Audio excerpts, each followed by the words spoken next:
such as the NRO, the National Reconnaissance Office, which has existed. No one really knows about the NRO.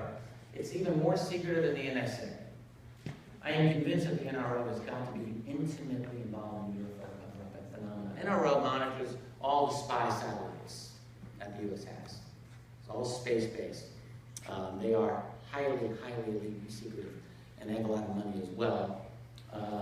NSA clearly, I think, is involved. These agencies, they are the state within a state. Paul Hellyer quoted Bill Clinton earlier today, talking to Sarah McClellan. Sarah, there's a state within a state, and how you can control it. That's right. That's part of it.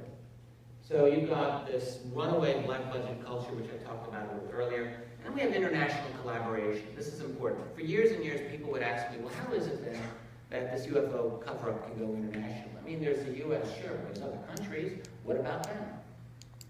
But what about them? Basically, we're in a situation in the world in which the U.S. is the dog that gets to pee on everyone's tree, with a very few exceptions. All right, Russia and China are really the only two major exceptions. You know, a little bit Brazil, but mostly Russia and China, because they're the only two nations in the world that have any halfway significant military expenditures outside the U.S.-dominated bloc. Steve earlier was showing some graphs of military spending. The last that I saw was from, I think, 2013, and the numbers are I'm sure, skewed, but the U.S.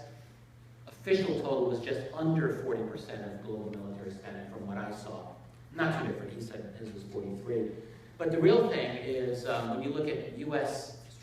close strategic allies like Britain, Saudi Arabia, Germany, Canada, Japan, when you add all of those nations up, all right, the U.S.-dominated bloc is 85% of all global military spending. 85%. China's got 8%. Russia, that's second. Second place is China, they're 8%, and Russia's got 3%.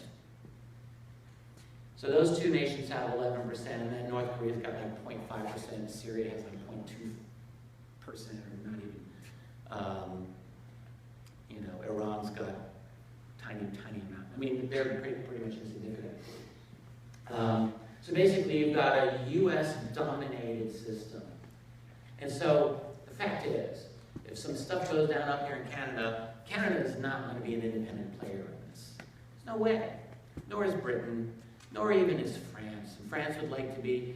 France is a little more resistant because the U.S. is kind of a bit of competition with France, taking over a lot of the old French regimes in other parts of the world.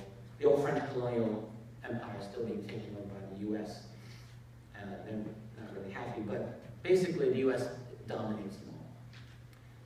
So they really can't do much about it. And then, you know, behind the scenes, you've probably heard of something like Echelon, I don't know if that's what they call it anymore, basically a global electronic surveillance system dominated by the U.S. in conjunction with the NSA equivalents of many other nations. The U.S. runs it. Yes, they have partners, and Echelon is a nice example of how the UFO cover probably works. Because Echelon, from the little we know, has a completely independent legal system. They're beyond national laws. They're independent. Interesting. So I think what we're dealing with is the UFO issue. I would bet a lot of money, if I had it, that the UFO system is probably independent of any single national